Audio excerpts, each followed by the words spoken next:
Hello everyone, welcome to this video. आज के video में हम लोग एक बहुत ही ज्यादा इंपॉर्टेंट टॉपिक को कवर करने वाले हैं जो कि होने वाला है फंक्शंस। ठीक है। अब देखो, अलजेब्रा में अगर आप बात करते हो फंक्शंस की, तो ये एक ऐसा टॉपिक है जहां पर स्टूडेंट्स को काफी ज्यादा कंफ्यूजन रहती है। बिकॉज ये ऐसा टॉपिक है दैट आपको कॉन्सेप्चुअल नॉलेज के साथ साथ आपको काफी क्वेश्चन जो है वो अपने लेवल पे प्रैक्टिस भी करने रहते हैं। एंड इसमें काफी सारे ऐसे सब टॉपिक्स हैं जो कि आपको कंफ्यूज कर सकते हैं अगर आप एक मैथमेटिक्स बैकग्राउंड से नहीं हो। इन दैट केस, अगर आप मैथमेटिक्स बैकग्राउंड से हो तो आपने 11th क्लास में जो है वो रिलेशन एंड फंक्शन के जो टॉपिक्स हैं वो एक बार पढ़ रखे होंगे, तो आपके लिए हो सकता है ये एक इजी टॉपिक हो। बट जिन्होंने 10th के बाद से मैथमेटिक्स को ऑप्ट नहीं किया था या फिर मैथमेटिक्स में वीक है, उनके लिए टॉपिक जो है वो थोड़ा सा कंफ्यूजन क्रिएट कर सकता है। तो इसलिए मेरा सजेशन ये रहेगा दैट इस वीडियो को स्टार्ट करने से पहले आप बहुत ही अच्छे से अपने प्रिपेयर हो जाओ नोट्स वगैरह क्रिएट करने के लिए, सो दैट आप इसको एग्जामिनेशन के टाइम पर जो है वो रिवाइज भी कर पाओ। ठीक है, तो चलो ये वीडियो हम लोग स्टार्ट करते हैं। सबसे पहले अगर मैं आपसे बात करूं कॉन्सेप्ट्स में, दैट एग्जैक्टली फंक्शन होता क्या है। ओके, यहां पर हम लोग मेंशन कर लेते हैं फंक्शंस। ठीक है, तो बेसिकली फंक्शन होता क्या है। तो देखो, सिंपल सी अगर मैं आपको बात बताऊं तो फंक्शन का एक सिंपल सा मीनिंग होता है रूल। ठीक है, मतलब आप इसको इस तरीके से समझ सकते हो दैट ऐसा कोई भी रूल जिसमें मैं अपने वेरिएबल की वैल्यू डालूं तो मुझे एक आउटपुट मिले। या फिर मैं ये कह सकता हूं दैट फंक्शन कुछ भी नहीं है भाई, फंक्शन एक मशीन है, एक रूल है बेसिकली। ठीक है, ये फॉर एग्जांपल ये आपका एक मशीन है। Okay, this is function. ठीक है, अब इसमें आप एक इनपुट देते हो। ठीक है, इनपुट, उसके बेसिस पर ये मशीन जो है वो एक आउटपुट रिजल्ट जो है वो आपको जनरेट करके देगा। ठीक है, अब ये आउटपुट किस बेसिस पर आएगा वो डिपेंड करता है दैट आपने मशीन से करवाना क्या है। करेक्ट, आपको किस चीज की बेसिकली वो मशीन है, उस चीज पर बेसिकली वो चीज जो है वो डिपेंड करती है। जैसे फॉर एग्जांपल, जैसा मैंने बोला कि फंक्शन बेसिकली क्या होता है, एक रूल होता है। अब मैथमेटिक्स में तो मशीन का कुछ कॉन्सेप्ट नहीं है ना। करेक्ट, मैथमेटिक्स में हम लोगों को नंबर का कॉन्सेप्ट रखना पड़ता है। तो फंक्शन में आप इस तरीके से समझ सकते हो दैट किसी भी इनपुट को, यहां से फॉर एग्जांपल एक इनपुट आया, ठीक है, उसको मुझे एक रूल में जो है वो सेंड करना रहता है। रूल क्या हो सकता है, जैसे फॉर एग्जांपल हम लोग इनपुट जो है वो एक्स ले लेते हैं, दैट हमारे पास जो इनपुट है ना वो एक्स आ रही है। ठीक है, एंड हमारा रूल क्या है दैट भाई जो भी आपको इनपुट मिल रहा है ना उसमें आप 5 ऐड कर दो। ठीक है, ये हमारा एक तरीके का बेसिकली हम लोगों का ये फंक्शन है, एक रूल है। इस रूल के अकॉर्डिंग हमारा जो भी आउटपुट आएगा वो हम लोगों को देखने को मिलेगा। तो अब ये हमारा मशीन जो है वो लेट से एक रूल जो है वो रेडी हो गया है। रूल क्या है दैट जो भी आपको एक्स की वैल्यू मिले उसमें आप 5 ऐड कर दो। तो अगर हम लोग एक्स को 1 रखते हैं तो ये जो है वो अपने मशीन में जाएगा, प्रोसेस होगा, दैट 1 + 5 हो जाएगा। एंड आउटपुट में क्या दे करके जाएगा भाई, आउटपुट में 6 दे करके जाएगा। सिमिलरली अगर मैं इनपुट में 2 डाल देता हूं तो अब जो है मेरा मशीन जो है बेसिकली मेरा रूल है वो क्या सजेस्ट करेगा दैट जो भी एक्स की वैल्यू है उसमें आप 5 ऐड करके मुझे आउटपुट दो, यानी कि अब जो आपका आउटपुट है वो 7 आ जाएगा। सिमिलरली अगर आप एक्स को 3 डालते हो तो आपका जो आउटपुट है वो कितना आ जाएगा भाई, 8 आ जाएगा। करेक्ट, बस इतना सही आपका जो है वो फंक्शन का बेसिक कॉन्सेप्ट कहता है that function is nothing but a mathematical rule कह लो, मैथमेटिकल ऑपरेशन कह लो, जिसके अकॉर्डिंग एक इनपुट आने पर एक आउटपुट जो है वो जनरेट होता है। ठीक है, बस इतनी सी बात है, डन। अब देखो, यहां पर फॉर एग्जांपल हम लोग फंक्शन को डिनोट करते हैं एफ ऑफ एक्स से। मतलब फंक्शन और एफ ऑफ एक्स, इसका ये मतलब होता है दैट ये जो भी एक्स की इनपुट आ रही है ना उस पर आपको एक फंक्शन अप्लाई करना है। जैसे इस पर्टिकुलर एग्जांपल को ही अगर हम लोग अज्यूम कर लेते हैं तो हम लोग इसको मेंशन करेंगे F of X is equals to X + 5। इसका ये मतलब है दैट जो भी x की वैल्यू आएगी ना उसमें एक आप फंक्शन लगा देना, एंड वो फंक्शन क्या है, वो फंक्शन है x + 5। बस इतना सा आपको जो है वो समझना है। तो अगर मैं आपसे बोलूं f ऑफ 1 क्या है, तो इसका मतलब है दैट अब मुझे 1 पे वो फंक्शन लगाना है। मतलब x की वैल्यू 1 है तो सिंपली मैं 1 + 5 मेंशन कर दूंगा। मतलब f ऑफ 1, फंक्शन ऑफ 1 की जो वैल्यू है वो है 6। सिमिलरली अगर हमारे पास कोई एक फंक्शन है, लेट्स से x² + 1, ठीक है, एंड अब मुझे इसका पता लगाना है दैट फंक्शन ऑफ 2 क्या होगा। मतलब x की वैल्यू 2 जब पड़े, जब हम लोग x की वैल्यू 2 रखते हैं तब हमारा क्या सोल्यूशन निकल करके आएगा, आउटपुट निकल करके आएगा। तो सिंपली आप यहां पर क्या करोगे, 2 का स्क्वायर + 1 यानी कि 4 + 1 यानी कि 5। आप यहां पर कह सकते हो दैट फंक्शन ऑफ 2 जो है वो हमारे 5 के इक्वल है। ठीक है, तो इस तरीके से जो है वो आप अपने फंक्शन को बेसिकली अंडरस्टैंड कर सकते हो, समझ सकते हो। ओके, आई होप यहां तक की चीजें जो है वो आपको समझ में आ चुकी होंगी। अब आप यहां पर ध्यान से देखो, अगर मैं आपसे फंक्शन की बात करूं तो लेट से हमारे पास एक फंक्शन है x + 1। ठीक है। एक फंक्शन हम लोग ले लेते हैं एक्स स्क्वायर प्लस 2, एक फंक्शन हम लोग ले लेते हैं लेट्स से एक्स क्यूब, एक फंक्शन हम लोग ले लेते हैं for example anything X square plus Y square is X square plus Y square, ठीक है, कुछ भी ऐसा रैंडम सा ले लेते हैं। तो क्या मैं ये कह सकता हूं कि दुनिया के जितने भी इक्वेशंस आपको देखने को मिलते हैं वेरिएबल एंड कांस्टेंट का जो भी मिक्सचर होता है वो फंक्शन के इक्वल होता है, वो फंक्शन होता है? ऐसा नहीं है। ये हमारा फंक्शन है, ये हमारा फंक्शन है, ये हमारा फंक्शन है, ये हमारा फंक्शन नहीं है। क्यों नहीं है? देखो, फंक्शन को आप ये समझो दैट हमारा जो ये मशीन है ना, जो भी हमारा रूल है, ठीक है, वहां से कितने आउटपुट निकल करके आ रहे हैं भाई? आउटपुट जो है वो केवल और केवल एक निकल करके आ रहा है। जब हमारे x की वैल्यू 1 थी तो हमारे पास जो आउटपुट है वो केवल और केवल 6 आ रहा था, केवल और केवल एक आउटपुट आ रहा था। और जब हमारे x की वैल्यू 2 थी तो हमारे इस फंक्शन के अकॉर्डिंग आउटपुट केवल और केवल 7 आ रहा था, करेक्ट?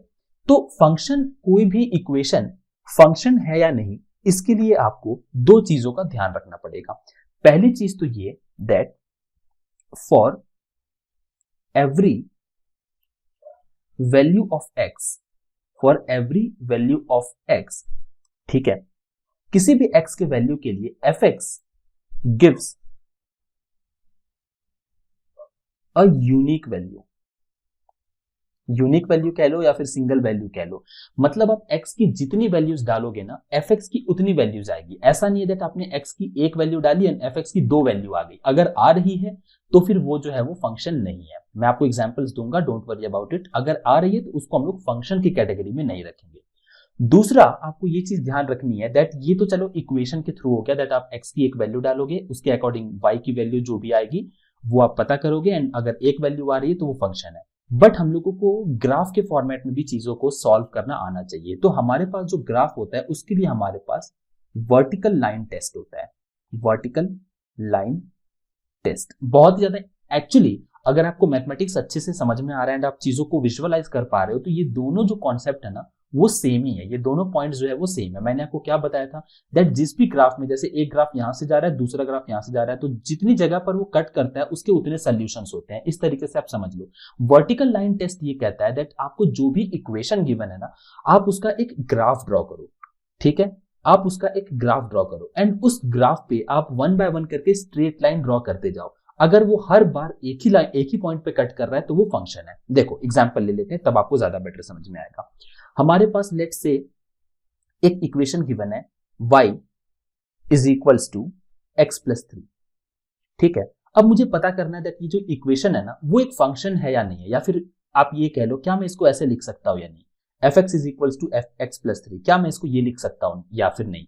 तो सिंपल सा चीज है, आप इस इक्वेशन का y इज इक्वल, ये दोनों बेसिकली सेम चीज है। ये एफ एक्स जो है उसको y से हम लोग जो है वो डिनोट कर देते हैं अंडरस्टैंडिंग के लिए। y is equals to F X is equals to, ऐसे भी आप मेंशन कर सकते हो, ठीक है, तो कोई इशू नहीं है। मैथमेटिकली ऐसा नहीं है बट आप इसको ऐसे समझ सकते हो that y and F x जो है वो सेम चीज है। तो आप क्या करोगे, सबसे पहले आप y is equals to x plus 3 का ग्राफ ड्रॉ करोगे। हम लोग ग्राफ कैसे ड्रॉ करते थे भाई, सिंपल सी चीज है दैट आप x एंड y की वैल्यूज अज्यूम करोगे। जब x 0 होगा तो y 3 होगा, जब x 3 होगा, ठीक है, x अगर हमारा 3 हो जाता है तो y कितना हो जाएगा भाई, y हमारा 6 हो जाएगा, ठीक है।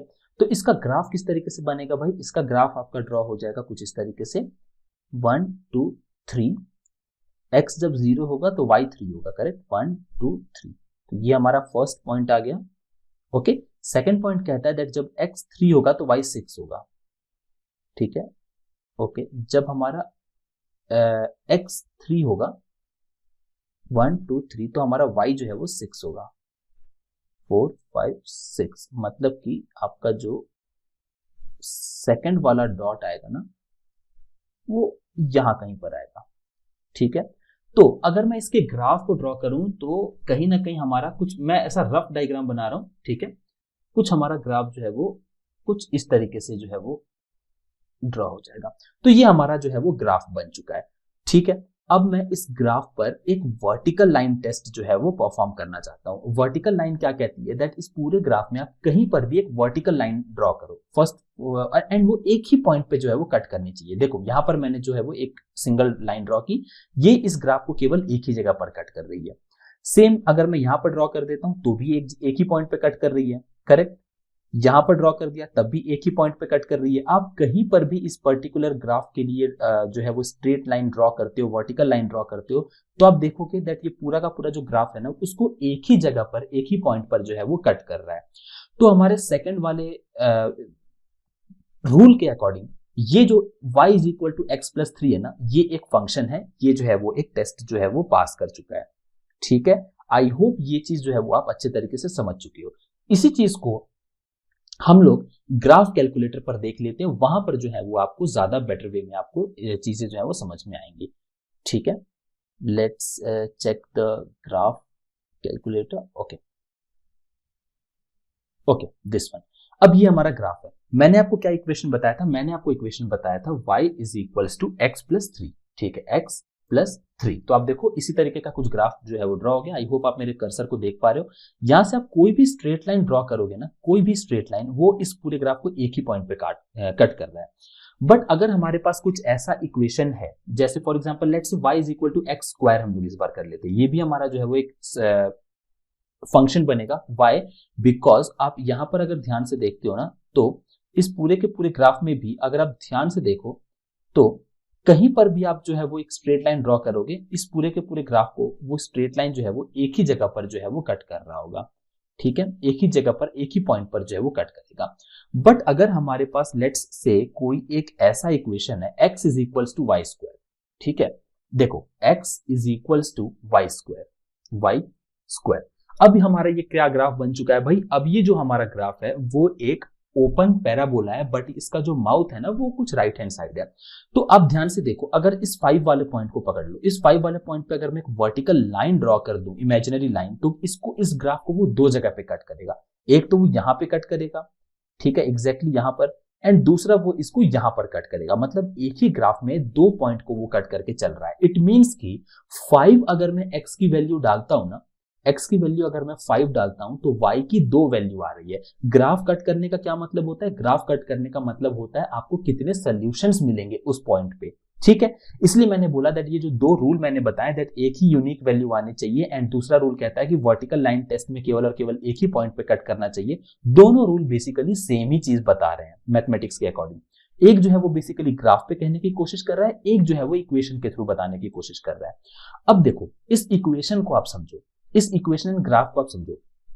अगर मैं 0.5 रखता हूं x की वैल्यू, तो y की वैल्यू क्या होगी भाई? अगर y जो है, ठीक है, x is equal to Y square, let say x को 25 रख दिया मैंने। ठीक है, x जो है वो 25 है, तो y की वैल्यू क्या क्या हो सकती है भाई? y की वैल्यू +5 भी हो सकती है एंड -5 भी हो सकती है। क्यों? क्योंकि y जो है, अगर हमारे पास 5 का स्क्वायर अगर आप करते हो तो आंसर कितना आता है? 25 आता है, एंड -5 का स्क्वायर करते हो तब भी आपका जो आंसर है वो कितना आ रहा है भाई? वो आपका जो है वो -25 आ रहा है। तो अब देखो, अगर हमारे पास इस x की वैल्यू 25 है तो y की वैल्यू क्या क्या हो सकती है? y की वैल्यू जो है वो एक तरफ तो 25 हो रही है, सॉरी 5 हो रही है, एक तरफ -5 हो रही है। मतलब 25 अगर x की वैल्यू है तो y की दो वैल्यू आ रही है। सिमिलरली हर एक वर्टिकल लाइन पे आपको जो है वो दो दो वैल्यूज मिलती चली जाएंगी, सिवाय इस पॉइंट के, बिकॉज ये तो 0 0 है। तो इस तरीके से आप देख रहे हो दैट क्यों हम लोगों को वर्टिकल लाइन टेस्ट पे दो पॉइंट कट करने पे हम लोगों का जो ग्राफ है वो दो सोल्यूशन देगा, एंड उसके अकॉर्डिंग हमारा वो ग्राफ जो है वो फंक्शन नहीं होगा। ठीक है, तो यहां पर भी मैं ड्रॉ कर देता हूं, y is equals to x square अगर हमारे पास इक्वेशन है तो हमारा ग्राफ किस तरीके से ड्रॉ होगा भाई? हमारा ग्राफ जो है वो कुछ इस तरीके से ड्रॉ होगा। वर्टिकल लाइन टेस्ट कहता है कि आप स्ट्रेट लाइन ड्रॉ करना स्टार्ट करो, अगर ग्राफ एक से ज्यादा पॉइंट पे कट होता है इट मीन्स कि वो फंक्शन नहीं है। तो यहाँ पर वर्टिकल लाइन ड्रॉ किया, देखो ये दो पॉइंट पे ग्राफ कट हो गया, यहां पर ड्रॉ किया दो पॉइंट पे कट हो गया, यहां पर ड्रॉ किया दो पॉइंट पे कट हो गया। बेसिकली किसी भी जगह पे दो बार कट हो गया तो इससे ज्यादा आपको देखने की जरूरत नहीं है, वो जो है वो फंक्शन नहीं होगा। इट मींस कि y is equal to x square is not a function. ठीक है, चलो अब आप मुझे ये बताओ, x square plus Y square is equals to 9, ये एक फंक्शन है या नहीं है? बहुत ही ज्यादा अगेन सिंपल है। ये जो पर्टिकुलर इक्वेशन आपको दिख रहा है ये एक सर्कल का इक्वेशन है। ठीक है, तो मैं एक बेसिक सा सर्कल ले लेता हूं। ठीक है, इसका जो है वो सेंटर जो है वो 0 0 होगा। Why? Because x minus h whole square आपके सर्कल का इक्वेशन होता है, जनरल इक्वेशन, एंड इसमें h और k जो है वो 0 0 है, तो ऑब्वियसली हमारा सेंटर जो है वो 0 0 होगा, एंड रेडियस जो है वो 3 होगा। तो यहां पर अगर आप वर्टिकल लाइन टेस्ट ड्रॉ करते हो, तो यहां पर अगर आप एक लाइन ड्रॉ करते हो तो देखो यहां पर दो जगह पर जो है वो लाइन ने कट किया, तो ऑब्वियसली यहां पर भी ड्रॉ करो, एक वर्टिकल लाइन, तो यहाँ पर भी दो जगह पर ग्राफ को कट किया जा रहा है। इट मीन्स कि सिंपल सा मैं कह सकता हूँ दैट ये जो पर्टिकुलर इक्वेशन है ना, ये एक फंक्शन नहीं है। ठीक है, तो आई होप यहां तक की चीजें जो है वो आपको अच्छे से डिटेल में समझ में आ गई होंगी, क्या चीज फंक्शन है, क्या चीज फंक्शन नहीं है। ठीक है, चलो अब हम लोग आगे चलते हैं एंड अब हम लोग बेसिकली टाइप ऑफ फंक्शंस देख लेते हैं। फंक्शंस है कि नहीं है कोई इक्वेशन, ये तो चलो हम लोग समझ चुके हैं। तो अब हम लोग टाइप्स ऑफ फंक्शन जो है वो देख लेते हैं, दैट एग्जैक्टली कितने टाइप के हमारे पास डिफरेंट डिफरेंट फंक्शंस होते हैं। यहां पर आप मेंशन कर लो टाइप्स ऑफ फंक्शन। ठीक है, सबसे पहला अगर मैं फंक्शन के टाइप की बात करूं तो सबसे पहला हमारे पास होता है constant function. Constant function, constant function as the name suggest, ये एकदम एग्जैक्ट आपको जो है वो एक ही वैल्यू जो है वो हमेशा देता रहेगा, कांस्टेंट ही वैल्यू बेसिकली रहती रहेगी इसकी। जैसे फॉर एग्जांपल इसमें आप एग्जांपल के तौर पर ले सकते हो fx is equals to c, कोई नंबर बेसिकली, या फिर एग्जांपल के तौर पर आप ले लो fx इज इक्वल्स टू 5। ठीक है, मतलब y इज इक्वल्स टू 5। तो इसका अगर मैं ग्राफ ड्रॉ करूं तो इसका ग्राफ क्या ड्रॉ करोगे भाई आप, इसका ग्राफ आपका हो जाएगा फॉर एग्जांपल यहाँ पर ये हमारा लेट से 5 पॉइंट है, तो इसका ग्राफ जो है वो कुछ इस तरीके से ड्रॉ हो जाएगा। तो आप यहाँ पर देख रहे हो दैट ये जो y है उसकी वैल्यू जो है वो हमेशा कांस्टेंट है, y की वैल्यू हमेशा 5 है। ऑब्वियसली वर्टिकल लाइन अगर आप टेस्ट ड्रॉ करते हो तो आप देखो कहीं पर भी आप एक वर्टिकल लाइन ड्रॉ कर लो, इस पूरे ग्राफ को वो एक ही जगह पर कट करेगा। तो इसलिए ये हमारा एक फंक्शन तो है बट ये हमारा कांस्टेंट फंक्शन है। ठीक है, आप x की जगह पर कुछ भी रख लो उससे मतलब ही नहीं है, बिकॉज हमारे इक्वेशन में x है ही नहीं। तो x को आप 0 रखोगे तब भी 5 आएगा, x को आप 10,000 रखोगे तब भी 5 आएगा, कोई फर्क नहीं पड़ता है। इसलिए ये जो है वो एक कांस्टेंट फंक्शन है। उसके बाद अगर हम लोग सेकंड टाइप ऑफ फंक्शन की बात करें तो सेकंड टाइप ऑफ फंक्शन हमारा होता है लीनियर फंक्शन। लीनियर फंक्शन, तो बेसिकली लीनियर फंक्शन जो है वो एक बेसिकली एक तरीके का लीनियर इक्वेशन ही आप इसको समझ लो, जो कि हम लोगों ने इक्वेशंस में पढ़ा था। जैसे फॉर एग्जांपल अगर आपके पास एक इक्वेशन है fx is equals to 5x plus 2। ठीक है, अभी कांस्टेंट आपको वैल्यू नहीं देगा, वाई, बिकॉज यहाँ पर जो है वो x के साथ साथ जो है वो चीजें चेंज हो रही हैं। जैसे यहाँ पर तो x था ही नहीं ना 5 में, x था ही नहीं, बट यहाँ पर x 5 के साथ है। इट मीन्स कि x की जो भी वैल्यू होगी वो पहले तो 5 टाइम्स होगी एंड तब उसमें जो है वो 2 ऐड होगा। तो अब जो आपका ग्राफ बनेगा ना, आप इसको जो है वो रफली मैं ड्रॉ कर रहा हूँ, आप इसको जो है वो वेरीफाई कर सकते हो, जो ग्राफ कैलकुलेटर वहां पर इसका ग्राफ कुछ इस तरीके से ड्रॉ होगा। तो यहाँ पर भी आप again vertical line test draw करोगे तो इस ग्राफ को भी हर जगह पर एक ही बार जो है वो लाइन, जो वर्टिकल लाइन है वो कट करेगा। इट मीन्स कि this is also a function. ठीक है, चलो लीनियर फंक्शन के बाद हमारे पास थर्ड आता है quadratic function. Third is quadratic function. Quadratic function as the name suggest, ये बेसिकली एक तरीके का क्वाड्रेटिक इक्वेशन के तरीके से होता है, ax square plus bx plus c, जो कि हम लोग जो है वो पिछले वीडियोस में ऑलरेडी हम लोगों ने देख रखा है। तो fx is equals to ax square plus bx plus c।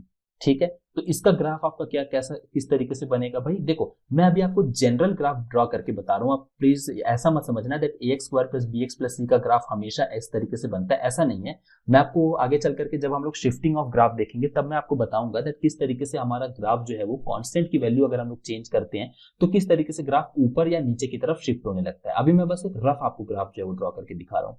तो इस क्वाड्रेटिक इक्वेशन का जो ग्राफ है वो एक ओपन पैराबोला बनता है, ऊपर की तरफ खुलता हुआ। ठीक है, इस तरीके से ये ग्राफ होगा। अगेन आप इसमें कोई भी जगह पर वर्टिकल लाइन टेस्ट में अगर आप वर्टिकल लाइन ड्रॉ करोगे तो फिर ये जो है वो एक ही पॉइंट पे कट करेगा। अब आप ऐसा मत सोचना दैट यहां से अगर लेट्स से मैं एक लाइन ड्रॉ कर रहा हूं, ठीक है, तो इसने इसको 3-4 पॉइंट पे कट कर दिया, ऐसा बिल्कुल भी नहीं है। अगर आप इसको जूम करके देखोगे ना, जो हमारा ग्राफ कैलकुलेटर वो बहुत ही अच्छा एक टूल है, अगर आप उसको जूम करके देखोगे तो एकदम एक ही पॉइंट पे टच करेगा, बहुत पास से निकल जाएगा, बट पॉइंट तो एक ही टच हो रहा होगा। ऐसा नहीं है दैट यहाँ पर ऊपर की तरफ 3-4 पॉइंट्स पे कट हो रहा होगा, ऐसा बिल्कुल भी आप कंफ्यूजन मत क्रिएट करना। ठीक है, उसके बाद हमारे पास फोर्थ हमारे पास आ जाता है trigonometric functions. Fourth is trigonometric functions. Trigonometric functions जैसे कि sine theta, cos theta, tan theta, cosec, sec, cot, ये सब जो है वो एक तरीके से आपके ट्रिग्नोमेट्रिक फंक्शंस होते हैं। अब आपको पता चल चुका होगा था ट्रिग्नोमेट्रिक का, जब भी आपने टॉपिक पढ़ा होगा तो ट्रिग्नोमेट्रिक फंक्शंस उसमें पहले से ही हम लोग जो है वो यूज करते हुए आ रहा है। अब आपको ये चीज पता चल चुकी होगी दैट उसको हम लोग फंक्शंस क्यों बोलते हैं। एफ एक्स जो है वो लेट से साइन थीटा है, ठीक है। थीटा की हर एक वैल्यू के लिए साइन थीटा जो है वो एक यूनिक वैल्यू देगा। F x equal to sine x mention करो, थीटा नहीं, बिकॉज यहाँ पर एक्स की वैल्यू चेंज करनी है ना, तो साइन एक्स रखो। तो अगर आप 1 रखते हो तो साइन 1 की वैल्यू कुछ और होगी, 2 रखते हो तो साइन 2 की वैल्यू कुछ और होगी, इस तरीके से, ठीक है। एंड बेसिकली आपके साइन एक्स का ग्राफ कैसे होता है, साइन एक्स का ग्राफ होता है, देखो साइन 0 0 होता है, correct, sine 0 is 0 and sine 90 is 1। Again ये जो ग्राफ है ना वो रिपीट होता रहता है इस तरीके से। अब आप ये मत समझना दैट मैंने तो बोला था दैट रिपीट होने से वो फंक्शन नहीं होगा, तो फिर यहाँ पर आप कह रहे हो दैट रिपीट हो रहा है तो कैसे फंक्शन है, ऐसा नहीं है। एक वैल्यू के लिए 2 आउटपुट नहीं आना चाहिए, ठीक है। आउटपुट अलग अलग हो सकते हैं, उससे कोई फर्क नहीं पड़ता है, बट अगर आपकी x की वैल्यू 1 है ना तो sin x की वैल्यू 1 ही आनी चाहिए, करेक्ट। ऐसा जरूरी है नहीं है दैट sin x की एक वैल्यू जो आ चुकी है वो दोबारा कभी आए ही ना, ऐसा नहीं है, ठीक है। आई होप ये चीज आप समझ चुके हो। एंड अगेन ये जो है sin x का कुछ इस तरीके से ग्राफ जाता है, ठीक है। तो यहां पर भी आप अगर वर्टिकल लाइन टेस्ट को आप यूज करोगे तो आपको जो है वो sin x का ग्राफ जो है वो केवल एक ही जगह पर कटता हुआ दिखेगा, ठीक है। चलो नेक्स्ट हम लोग देख लेते हैं फिफ्थ आपका होता है exponential function. Exponential functions, exponential functions basically e to the power x होते हैं। e आपको पता है यूलेरियन नंबर होता है जो कि कंटिन्यूअस कंपाउंडिंग के कॉन्सेप्ट में आता है, बट हम लोगों को इतना ज्यादा डिटेल में समझने की जरूरत नहीं है। मैंने आपको लॉग के टॉपिक में थोड़ा बहुत एक्सप्लेन किया था। e की जो वैल्यू होती है वो 2.71 होती है। अगर आपको समझना है दैट क्यों हम लोगों ने 2.71 को अलग से एक लेटर दे दिया, क्या जरूरत पड़ी इसकी एंड इसका फिजिकल सिग्निफिकेंस क्या, एग्जैक्टली ये चीज क्या है, तो आप मेरे को कमेंट सेक्शन में बता देना, will make a video on this, no issues in that. अब e की पावर x का ग्राफ किस तरीके से ड्रॉ होता है भाई, e की पावर x का ग्राफ जो है वो आप जो है वो ग्राफ कैलकुलेटर में देख सकते हो। e की पावर x का जो ग्राफ है वो कुछ इस तरीके से जो है वो ड्रॉ होता है, ठीक है। रफ मैंने ड्रॉ किया। अगेन वर्टिकल लाइन टेस्ट आप लगाओगे तो फिर हर एक पर्टिकुलर पॉइंट पे आपको जो है वो एक ही आउटपुट जो है वो देखने को मिलेगा, इसलिए ये भी जो है वो एक फंक्शन है। एक्सपोनेंशियल फंक्शन के बाद अगर हम लोग नेक्स्ट देखें तो हमारे पास ऑब्वियसली लॉगरिथम फंक्शन आता है, लॉग फंक्शंस, ठीक है, where fx is equals to log x, fx is equals to log x, ठीक है। तो अब देखो यहां पर हमारे पास log x की क्या क्या वैल्यूज, log x का बेसिक ग्राफ किस तरीके से बनता है भाई, log x का ग्राफ कुछ इस तरीके से बनता है, ठीक है। ये बेसिक सा मैंने ग्राफ ड्रॉ किया है, ऑब्वियसली बेस्ड ऑन x ये चीजें जो है वो इस तरीके से आपको वैल्यू जो है वो x की आती रहेगी, ठीक है। x की कोई भी आप वैल्यू लोगे तो आप जो है वो ग्राफ की प्लॉटिंग के अकॉर्डिंग उसकी जो है वैल्यू आप फाइंड आउट कर सकते हो, ओके। आई होप यहां तक की चीजें जो आपको समझ में आ चुकी होंगी। इसके बाद हमारे पास 7th पॉइंट पर आता है स्टेप फंक्शंस, ठीक है, आप यहां पर मेंशन कर लो। 7th पॉइंट पर आता है हमारा स्टेप फंक्शन, मैं इसको अलग से यहां पर मेंशन कर देता हूं। 7th में आता है आपका स्टेप फंक्शंस, ठीक है। अब मैंने इसको अलग से क्यों मेंशन किया है, बिकॉज स्टेप फंक्शंस में भी दो अलग अलग टाइप के फंक्शंस होते हैं। एक होता है हमारा ग्रेटेस्ट इंटीजर फंक्शन, एक होता है लीस्ट इंटीजर फंक्शन, ठीक है। तो यहां पर ए पार्ट इसका मेंशन कर लो, ग्रेटेस्ट, TEST, ठीक है, this is S, greatest integer function, and B part होता है इसका least integer function, least integer function, ठीक है। अब ग्रेटेस्ट इंटीजर फंक्शन का क्या मतलब होता है, इसको हम लोग कुछ इस तरीके से डिनोट करते हैं, fx is equal to square bracket के अंदर x, ओके। अब ग्रेटेस्ट इंटीजर जो है उसका ये मतलब होता है डेट आपके स्क्वायर में जो भी नंबर है उससे हम लोगों को छोटा, मतलब जितने इंटीजर कंप्लीट हो चुके होंगे ना आपको वो वैल्यू जो है वो लेनी है। जैसे अगर मुझे स्क्वायर ब्रैकेट के अंदर 1 गिवन है तो मेरा आंसर जो है, आउटपुट जो है वो 1 आएगा। 1.1 मेरा अगर स्क्वायर के अंदर है तो भी मेरा आउटपुट जो है वो 1 आएगा। 1.5 है तो भी मेरा आउटपुट जो है वो 1 आएगा। अब आप मुझे बताओ 1.9 अगर है तो फिर मेरा आउटपुट कितना आएगा।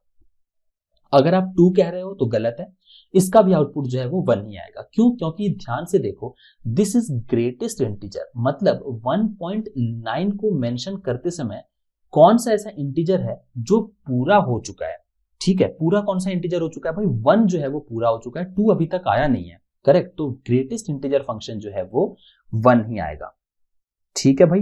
बट माइनस के केस में चीजें थोड़ी सी रिवर्स हो जाती हैं। जैसे अगर अब मैं आपको स्क्वायर ब्रैकेट के अंदर माइनस का 1.1 मेंशन करता हूं ना, ठीक है, तो इसका जो आउटपुट है वो -1 ना आकर के -2 आता है, ठीक है। सिमिलरली माइनस का लेट से हमारे पास कोई भी एक रैंडम वैल्यू ले लो, 3.6 ले लो, इसका जो आउटपुट है वो -4 आएगा। मतलब आप ऐसा समझ सकते हो दैट किसी भी नंबर लाइन में अगर हम लोग जो है वो ग्रेटेस्ट इंटीजर फंक्शन पे हम लोग मेंशन करते हैं, तो पॉजिटिव वैल्यूज के लिए लेफ्ट साइड वाला जो है, आप हर एक केस में बेसिकली आप देखो, ऐसे देखो, ये आपका नंबर लाइन है, this is 0, this is 1, this is 2, this is 3, this is 4, this is 5, ठीक है, -1, -2, -3, -4 एंड सो ऑन, ठीक है। हम लोगों ने देखा 1.9, तो जब भी आपका 1.9 आया x की वैल्यू, तो हम लोगों ने उसके बिल्कुल लेफ्ट साइड वाला जो है वो नंबर ले लिया, दैट इज 1। माइनस का 1.1 आया, -1.1, तो भी हमने इसके बिल्कुल सीधा लेफ्ट वाला नंबर ले लिया जो कि था -2। तो आप ऐसा कह सकते हो दैट ग्रेटेस्ट इंटीजर फंक्शन में आपको हमेशा लेफ्ट वाली वैल्यू पिक करनी रहती है नंबर लाइन से। सिमिलरली लीस्ट इंटीजर फंक्शन में आपको जो है वो राइट वाली जो वैल्यू है वो पिक करनी रहती है, एंड इसको हम लोग डिनोट करते हैं ओपन ब्रैकेट से, यानी कि fx is equals to bracket के अंदर x। तो अगर आपका x की वैल्यू 1 है तब तो आपको 1 ही मिलेगा, 1.1 है तो आपको कितनी वैल्यू मिलेगी भाई, आपको वैल्यू मिलेगी 2, बिकॉज ये जो है वो लीस्ट में आगे वाला नंबर जो है वो अज्यूम करता है, ठीक है। अगर हम लोग 0.8 रख लेते हैं तो कितना आ जाएगा, तो आएगा 1। नेगेटिव अगर रखते हैं माइनस का 1.5, तब आपका कितना आएगा भाई, तब आपका जो है वो -1 आएगा। मतलब आप ऐसा समझ सकते हो, अगेन इसको फॉर एग्जाम्पल 0, 1, 2, 3, -1, -2, -3, अगर हम लोगों ने 1.1 रखा, यहां पर हमारी वैल्यू थी, तो इसने जो है वो कितनी वैल्यू ली, इसने 2 को पकड़ लिया, यानी कि राइट साइड वाली नंबर लाइन में राइट साइड वाले नंबर को पिक किया। 1.5 रखा माइनस का, तो इसने क्या किया, तो भी इसने जो है वो -1 को पिक किया, यानी कि राइट साइड वाले को बेसिकली पिक कर लिया। आई होप ये चीज आप समझ रहे होगे। ग्रेटेस्ट इंटीजर फंक्शन में इसको सर्कल कर देता हूं, बिकॉज ये जो है वो थोड़ा सा भी हेल्पफुल रहने वाला है जब मैं ग्राफ ड्रॉ करूंगा। ग्रेटेस्ट इंटीजर फंक्शन जो है वो हमेशा नंबर लाइन पे लेफ्ट वाले नंबर को पकड़ लेता है। On the other hand least integer function जो है वो अपने नंबर लाइन पे राइट वाले नंबर को कैच करता है। तो अगर मैं इसका ग्राफ ड्रॉ करने की कोशिश करूं, ठीक है, हम लोग अब इसका ग्राफ एक बार ही देख लेते हैं किस तरीके से आप ड्रॉ कर सकते हो। तो देखो बहुत ही ज्यादा सिंपल है, ओके ओके। तो देखो अब जब हम लोग इसका ग्राफ ड्रॉ करेंगे तो आपका ग्राफ कुछ इस तरीके से ड्रॉ हो जाएगा, ठीक, this is x axis, this is y axis, okay. ये स्टेप फंक्शन इसलिए इसको बोलते हैं बिकॉज ये एक तरीके से सीढ़ियों के जैसा, स्टेप्स के जैसा जो है वो ड्रॉ हो जाता है, ओके ओके। मैं अभी आपको जो है वो इस ग्राफ को एक्सप्लेन भी करूंगा एंड सो ऑन, ठीक है ओके। नेगेटिव में भी जो है वो इस तरीके से जो है वो चीजें जो है वो चलती चली जाएंगी,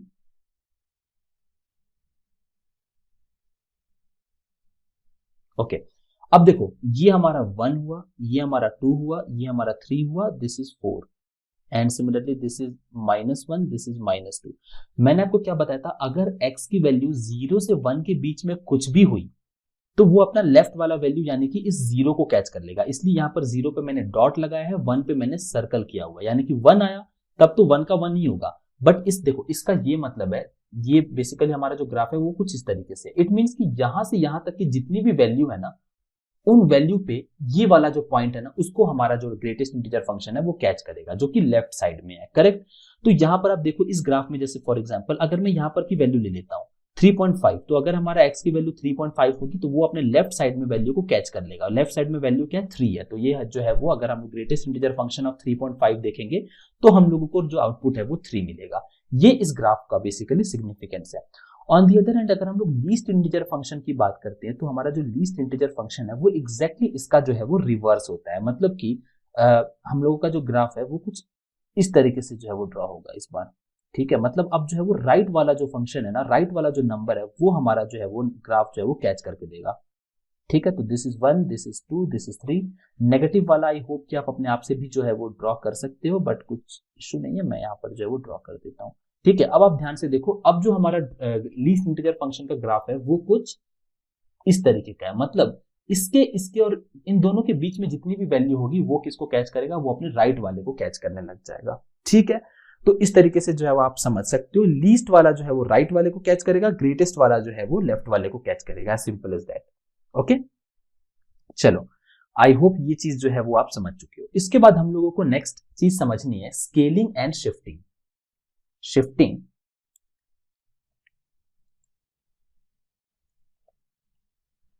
and scaling, shifting and scaling of graph. अब देखो, ये जो पर्टिकुलर टॉपिक है ये वैसे तो मैंने आपको ऑलरेडी हमारे ग्राफ वाले सेक्शन में हम लोगों ने जो है वो इस चीज को कवर कर लिया है, बट फिर भी शिफ्टिंग एंड स्केलिंग को यहाँ पर हम लोग थोड़ा सा बेसिक लेवल पर एक बार फिर से जो है वो देख लेते हैं।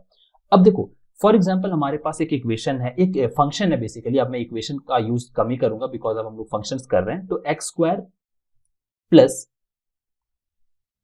10 ये हमारे पास एक ग्राफ है। ठीक है, x² y is equal to x² पकड़ लो। ठीक है, अब देखो x², अब जैसे ही मैंने प्लस 10 डाला तो अब जो हमारा ग्राफ है ना वो 10 पॉइंट से ऊपर चला गया। ठीक है, 5 किया तो जो हमारा ग्राफ है वो 5 पे शिफ्ट हो गया। ठीक है, 50 किया तो अगेन हमारा ग्राफ जो है वो 50 पर चला गया। अगर मैं इस ग्राफ को छोटा करता हूं तो अब देखो 50 पर चला गया। 500 किया तो अगेन मेरा ग्राफ है जो है वो 500 के ऊपर चला जाएगा, एंड सो ऑन। ठीक है, तो इस तरीके से आप देख रहे हो दैट मैं जो जो वैल्यू इसमें ऐड करता चला जा रहा हूं ना, उस हिसाब से जो मेरा ग्राफ है ना वो शिफ्ट होता चला जा रहा है। तो शिफ्टिंग का ये मतलब होता है दैट मेरे ग्राफ का स्ट्रक्चर चेंज नहीं होगा। मेरे ग्राफ का जो स्ट्रक्चर है वो हमेशा ओपन पैराबोला ही रहेगा इस पर्टिकुलर इक्वेशन के लिए, बट उसका जो पोजीशन है ना वो चेंज होता रहेगा। जैसे अगर मैं x² प्लस 5 की जगह पर x² माइनस 5 डाल देता हूं तो हमारे पास जो ग्राफ है वो नीचे की तरफ शिफ्ट होने लग गया, एंड सो ऑन। ठीक है भाई, तो ये हमारा शिफ्टिंग का कॉन्सेप्ट होता है। सिमिलरली अगर मैं y is equals to let say x plus 60 कर देता हूं, x प्लस 60, ठीक है, एंड इसका मैं जो है वो होल स्क्वायर डाल देता हूं, होल स्क्वायर। ठीक है, तो अब आप ध्यान से देखोगे तो हमारा ग्राफ कहां है, आई थिंक या this here is the graph. हमारा जो ग्राफ है ना वो देखो 60 साइड जो है वो राइट हैंड साइड में शिफ्ट हो गया। ओके, अब लेट से 60 की जगह पर मैं 30 कर देता हूं। ठीक है, तो अब आप देखो मेरा जो ग्राफ है वो 30 पे आ चुका है। 20 करूंगा तो मेरा जो ग्राफ है वो 20 पर आ जाएगा, एंड 10 किया तो 10 पर आ जाएगा। तो इस तरीके से जो मेरा ग्राफ है ना वो एक तरीके से शिफ्ट हो रहा है। ठीक है, स्केल नहीं हो रहा है, शिफ्ट हो रहा है। ग्राफ का ओवरऑल स्ट्रक्चर जो है वो सेम है, सेम एग्जैक्टली। आप मॉड्यूलस का भी जो ग्राफ है वो ले सकते हो, y is equals to mod x। ठीक है, अब मॉड x प्लस 5 किया तो अब देखो 5 पॉइंट्स ऊपर चला गया, 50 किया तो 50 पे चला गया, एंड सो ऑन। 500 किया तो मेरा जो ग्राफ है वो ऊपर और ऊपर चला जाएगा। इसको देखने के लिए मुझे जूम आउट करना पड़ेगा। ठीक है, तो इस तरीके से मेरा जो ये ग्राफ है वो शिफ्ट होता चला जा रहा है। ठीक है, सिमिलरली आप जो है वो इस 5 को इस x के अंदर भी रख सकते हो। 5 किया तो देखो अब ये left hand side right hand side जो है वो शिफ्ट करने लगेगा। 50 किया तो ये जैसा मैंने आपको ग्राफ के सेक्शन में भी जो है वो बताया था that x mod x plus 50 आप करोगे तो ये नेगेटिव साइड की ओर शिफ्ट होने लगेगा, एंड माइनस 50 करते हो तो ये राइट हैंड साइड की ओर शिफ्ट होने लगेगा। अगर मैं इसको माइनस करता हूं तो माइनस की तरफ 50 की तरफ जो है वो शिफ्ट होने लगेगा। तो ये तो हो गया आपका ग्राफ का शिफ्टिंग। अब हम लोग स्केलिंग का बात कर लेते हैं। स्केलिंग का मीनिंग है दैट अगर मेरे पास एक इक्वेशन है, एक फंक्शन है, ट्रिग्नोमेट्रिक फंक्शन sin x, बहुत ही पॉपुलर फंक्शन है। अब मैं इसको जूम करूंगा तो आप यहाँ पर जो है वो sin x का एक प्रॉपर ग्राफ जो है वो देख पाओगे, जो कि हम लोगों ने भी ड्रॉ किया था। sin 0 की जो मिनिमम वैल्यू 0 होती है एंड मैक्सिमम वैल्यू जो है वो 1 होती है। बार बार 0 से 1 के बीच में ही अलग अलग इनपुट पे वो 0 और 1 के बीच की ही वैल्यूज जो है वो बार बार देता रहेगा। अगेन ये एक फंक्शन है, वाई बिकॉज भले ये 0 बार बार देगा, देखो यहां पर भी ये 0 वैल्यू देगा, यहां पर भी, भले ही आउटपुट बहुत बार सेम है, बट उन सेम आउटपुट को लाने के लिए हम लोगों की इनपुट जो है वो हमेशा डिफरेंट होंगे। करेक्ट, तो ये चीज आपको जो है वो समझनी है। इसलिए sin x जो है वो एक फंक्शन है। अब बहुत से स्टूडेंट्स ने लाइक ये डाउट आ जाता है दैट sin x जो है वो हमेशा 0 और 1 के बीच में ही वैल्यू बार बार देता रहेगा, 0 बार बार रिपीट होगा, 1 बार बार रिपीट होगा, तो ये फंक्शन कैसे हो सकता है? बिकॉज फंक्शन का डेफिनेशन के अकॉर्डिंग तो हमारा आउटपुट जो है वो डिफरेंट आना चाहिए। भाई आउटपुट डिफरेंट आना चाहिए, बट वो डिफरेंट आउटपुट जो है, यूनिक आउटपुट एक पर्टिकुलर इनपुट से ही रिलेटेड होना चाहिए। एक इनपुट के 2 आउटपुट नहीं आने चाहिए। ठीक है, आउटपुट बाद में चल करके सेम हो सकते हैं। डन, तो ये हमारा sin x का ग्राफ हो गया। अब इसमें मैं फॉर एग्जांपल sin x की जगह पर 2x कर देता हूं, तो अब देखो मेरा जो ग्राफ है वो कहीं ना कहीं श्रिंक हो गया। 20x कर देता हूं तो मेरा जो ग्राफ है वो और ज्यादा श्रिंक हो गया। ठीक है, तो इसको हम लोग बोलते हैं इसको हम लोग क्या बोलते हैं, horizontal shifting, scaling, sorry this is not shifting, this is scaling. मेरा ग्राफ जो है वो शिफ्ट नहीं हो रहा, मेरा ग्राफ जो है वो एक तरीके से स्केल अप या स्केल डाउन हो रहा है। जैसे अगर मैं केवल x करता हूं तो हमारा जो ग्राफ है वो थोड़ा सा एक्सपेंड हो गया। अगर मैं 0.5x कर देता हूं तो अब देखो और ज्यादा एक्सपेंड हो गया। ठीक है, 5 कर देता हूं तो थोड़ा सा कंप्रेस हुआ, 1x कर देता हूं तो इस तरीके से कंप्रेस हुआ, 8 कर देता हूं तो और भी ज्यादा, 800 कर दूंगा तो ये लगेगा कि मतलब बहुत ज्यादा कंप्रेस हो चुका है। इसको हम लोग बेसिकली क्या बोलते हैं, इसको हम लोग बोलते हैं हॉराइजॉन्टल स्केलिंग। अब वर्टिकल स्केलिंग भी होती है, जैसे फॉर एग्जांपल ये sin x है, अब मैं sin x को 2 sin x कर दूं तो अब देखो अब ये जो ग्राफ है ना वो हॉराइजॉन्टली सेम है, बट वर्टिकली अब जो है वो इंक्रीज होने लगी है। 20 कर दूं तो बहुत ही ज्यादा इंक्रीज हो जा रहा है, 5 करूं तो अब देखो 5 पर जो है वो एक तरीके से साइन का ग्राफ जो है वो चलता चला जा रहा है। तो इस तरीके से ये जो है हमारा वर्टिकल स्केलिंग जो है वो हम लोग अब पिक्चर में देख रहे हैं। यहां से जो हमारा ग्राफ है वो कहीं ना कहीं वर्टिकल स्केलिंग की तरफ शिफ्ट हो रहा है। ठीक है, तो चलो आई होप आपको यहां पर जो है वो स्केलिंग एंड शिफ्टिंग का जो कॉन्सेप्ट है वो भी अच्छे तरीके से समझ में आया होगा। चलो अब हम लोग आगे बढ़ते हैं एंड नेक्स्ट कॉन्सेप्ट को जो है वो हम लोग डिस्कस कर लेते हैं। फंक्शंस में थोड़े कॉन्सेप्ट ज्यादा हैं, इसलिए जो है वो आपको ये टॉपिक जो है अगर आप फर्स्ट टाइम देख रहे हो तो मेरा सजेशन रहेगा दैट आप एक बार में मत देखो, 20-20 मिनट्स के गैप में जो है वो डेली इसको समझो एंड तब जाकर के नेक्स्ट पार्ट्स को देखो। बिकॉज फंक्शन जो है उससे आपको एक आध क्वेश्चन जो है वो देखने को मिल जाते हैं, रिलेटिवली सिंपल होता है बिकॉज ये हायर मैथमेटिक्स का कहीं ना कहीं कॉन्सेप्ट होता है, तो इससे रिलेटेड आपको सिंपल क्वेश्चन देखने को मिल जाते हैं। एंड जिन टॉपिक्स के क्वेश्चन सिंपल होते हैं ना उसको तो आपको बिल्कुल भी नहीं छोड़ना चाहिए, बिकॉज सिंपल है, बस आपको अगर बेसिक्स आपने पढ़ रखी है ना तो भी आप जो है उन क्वेश्चन को अटेम्प्ट कर लोगे। चलो अब इसके बाद हम लोगों को समझना है इवन एंड ऑड फंक्शंस। मैं यहां पर मेंशन कर देता हूं, next topic is even and odd functions. Even and odd functions का क्या मतलब हो जाता है, देखो अगर मैं सबसे पहले बात करूं इवन फंक्शन की, इवन फंक्शन, ठीक है, तो इवन फंक्शन हम लोग उन फंक्शंस को बोलते हैं जहां पर -x का जो भी वैल्यू आएगी वो f(x) के ही इक्वल हो जाएगी। मतलब आप f(x) निकालो या f(-x) निकालो, दोनों ही केस में आपका आंसर जो है वो सेम आएगा। जैसे अगर मेरे पास फॉर एग्जांपल एक इक्वेशन है, एक फंक्शन है बेसिकली f(x) = x², मतलब मेरी मशीन क्या कह रही है, मेरा जो है रूल क्या कह रहा है दैट x की जो भी वैल्यू आए ना आप उसको सिंपली स्क्वायर कर दो। तो अब हम लोग अज्यूम कर लेते हैं दैट x की वैल्यू लेट्स से 5 है। ठीक है, तो f(5) क्या मिलेगा हमको, f(5) मिलेगा 5 का स्क्वायर यानी कि 25। करेक्ट। अब हम लोग x को -5 रखते हैं। ठीक है, तो -x क्या होगा, बेसिकली -x हमारे पास कितना होगा, अगर x 5 है तो -x -5 होगा, तो f(-x) क्या होगा, f(-x) होगा आपका -5 का होल स्क्वायर। क्या अभी भी ये 25 नहीं आ गया, तो मैं क्या ये नहीं कह सकता that f(5) = f(-5), f(5) = f(-5), यानी कि f(x) = f(-x)। ठीक है, तो ये दोनों अगर इक्वल है तो हमारा ये जो फंक्शन है वो क्या हो गया, वो हमारा एक इवन फंक्शन हो गया। ठीक है, आई होप ये चीज जो है वो आपको समझ में आया होगा। एक और एग्जांपल आप ले सकते हो cos ऑफ -x, बिकॉज हमको पता है दैट cos ऑफ -x जो होता है वो cos x के ही इक्वल होता है। साइन में ये केस नहीं होता है, साइन ऑफ -x = माइनस का साइन ऑफ x होता है, तो ये तो हमारा इवन फंक्शन में नहीं आएगा, बट ये हमारा एक तरीके से इवन फंक्शन में जो है वो आ सकता है। वाई, बिकॉज हमारा जो cos -x की जो भी वैल्यू होती है ना वो हमारे cos x के ही जो है वो इक्वल होती है। ये चीज जो है वो अपने ट्रिग्नोमेट्रिक फंक्शंस में जो है वो पढ़ा होगा। ठीक है, आई होप यहां तक की चीजें जो है वो आपको अच्छे तरीके से समझ में आ चुकी होगी। अब इसके बाद हम लोगों को समझना है क्या, इसके बाद हम लोगों को पढ़ना है, समझना है ऑड फंक्शन। ऑड फंक्शन क्या होता है, जैसा मैंने आपको बताया f(-x) और f(x) की वैल्यू जो है वो अलग अलग आ रही होती है, तो यहां पर आप मेंशन कर लो ऑड फंक्शन। इसी पेज पे हम लोग देख लेते हैं सो दैट आप इन दोनों को जो है वो कंपेयर कर पाओ। ऑड फंक्शन में आपका जो f(x) होता है ना वो इक्वल होता है माइनस ऑफ f(-x), यानी कि अगर आप माइनस वैल्यू पुट कर दोगे तो उसके माइनस में जो है वो इक्वल हो जाएगा।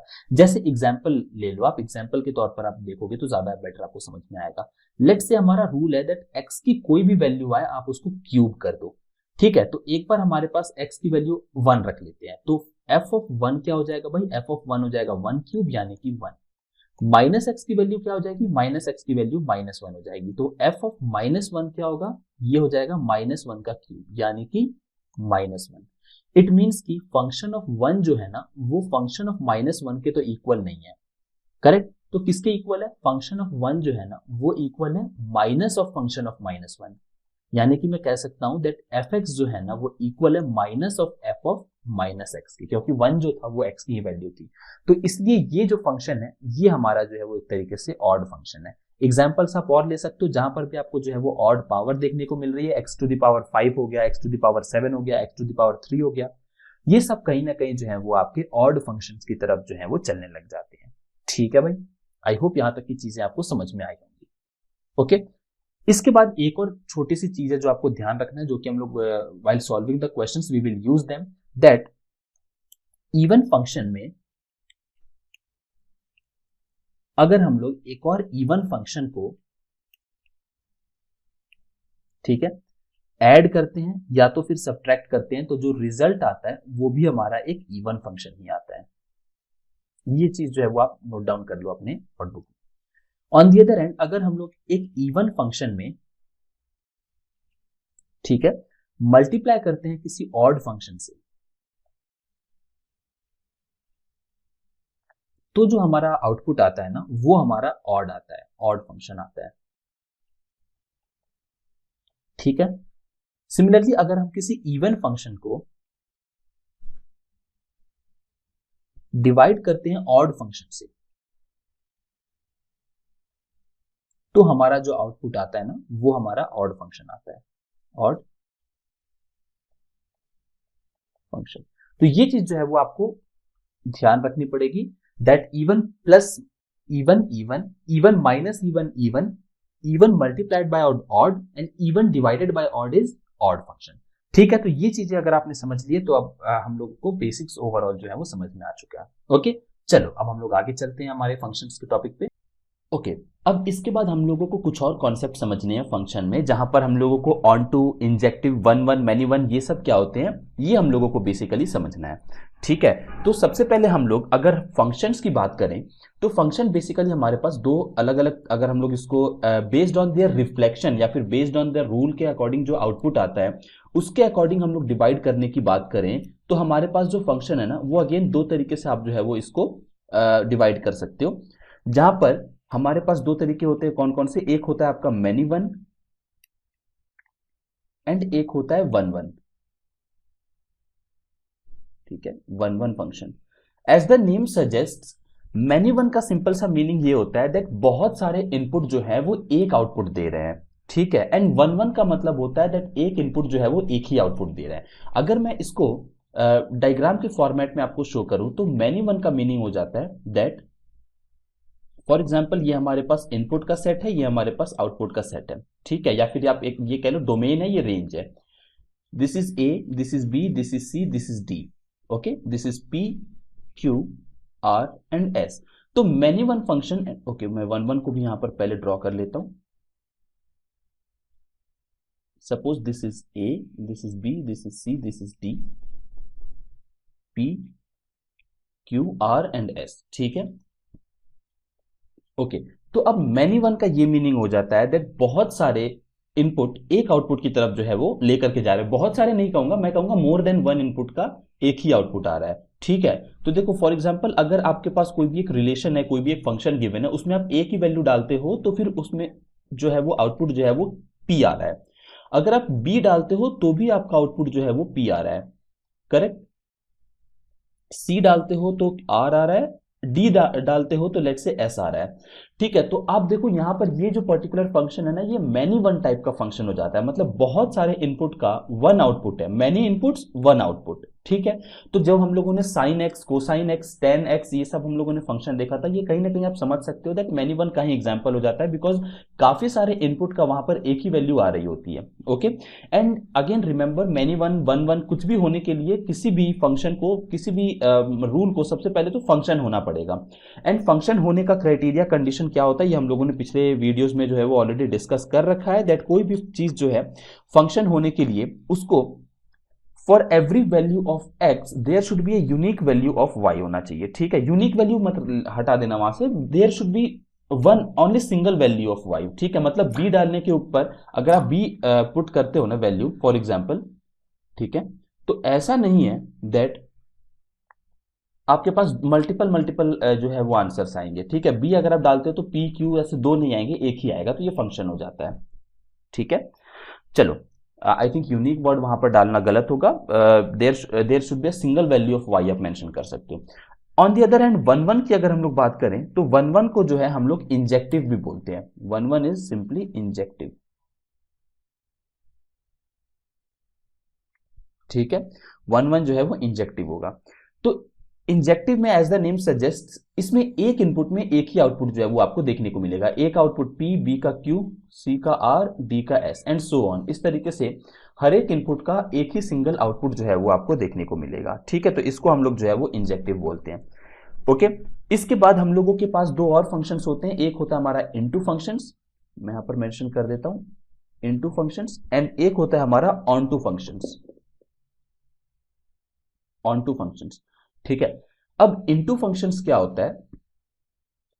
इनटू फंक्शन में बेसिकली ऐसे फंक्शंस होते हैं जहां पर at least one element of B is not the output of A. मतलब ये जो है ना, फॉर एग्जांपल ये ए जो है वो इनपुट है, ये बी जो है वो आउटपुट है, this is input, this is output. तो इनटू फंक्शंस में आप ये डेफिनेशन मेंशन कर सकते हो that at least one element of B, one element of B is not an output of A, is not an output of A। मतलब ये जो B का आपको सेट दिखाई दे रहा है ना, उसमें जितने भी एलिमेंट्स हैं उनमें से अगर कोई एक एलिमेंट, एक या एक से ज्यादा एलिमेंट ऐसे बच जाते हैं जो कि किसी के भी रिजल्ट नहीं है, किसी के भी आउटपुट नहीं है, तो उनको हम लोग इनटू फंक्शंस बोलते हैं। जैसे इसी वाले में देख लो, ये जो Q है ना, ये Q जो है वो अकेला रह गया है। Q बेसिकली कोई भी फंक्शन जो है वो, कोई भी इनपुट जो है वो Q एज एन आउटपुट नहीं दे रहा है, तो इन टाइप के फंक्शंस को हम लोग जो है वो इनटू फंक्शंस बोलते हैं, ठीक है। On the other hand onto functions, onto को हम लोग सब्जेक्टिव फंक्शंस भी बोलते हैं, सब्जेक्टिव फंक्शंस, ठीक है। तो बेसिकली ऑन टू का ये मतलब हो जाता है that every element of B is necessarily an output of A, ठीक है। मैं यहां पर मेंशन भी कर देता हूं, एवरी एलिमेंट, आउटपुट कह लो, रिफ्लेक्शन कह लो, सेम चीज है। Every element of B is necessarily an output कह लो, रिफ्लेक्शन कह लो, सेम चीज है, ठीक है, एन आउटपुट ऑफ ए, ठीक है। जैसे कि हमारा जो ये onto one one function है, ठीक है, ये देखो इस केस में P भी जो है वो किसी का एक एलिमेंट है, Q भी जो है वो किसी का एलिमेंट है, R भी जो है वो किसी का एक रिफ्लेक्शन आ रहा है, S भी जो है वो किसी ना किसी का एक आउटपुट आ रहा है। मतलब जितने भी हमारे सेट में जो सारे एलिमेंट्स थे P, Q, R, S, ये चारों के चारों किसी ना किसी इनपुट के आउटपुट हैं। तो ऐसे हम लोग फंक्शंस को सब्जेक्टिव फंक्शंस बोलते हैं, ठीक है। आई होप ये चीज आपको जो है वो समझ में आ चुकी है, ओके। चलो, इसके बाद आप ये चीज समझो दैट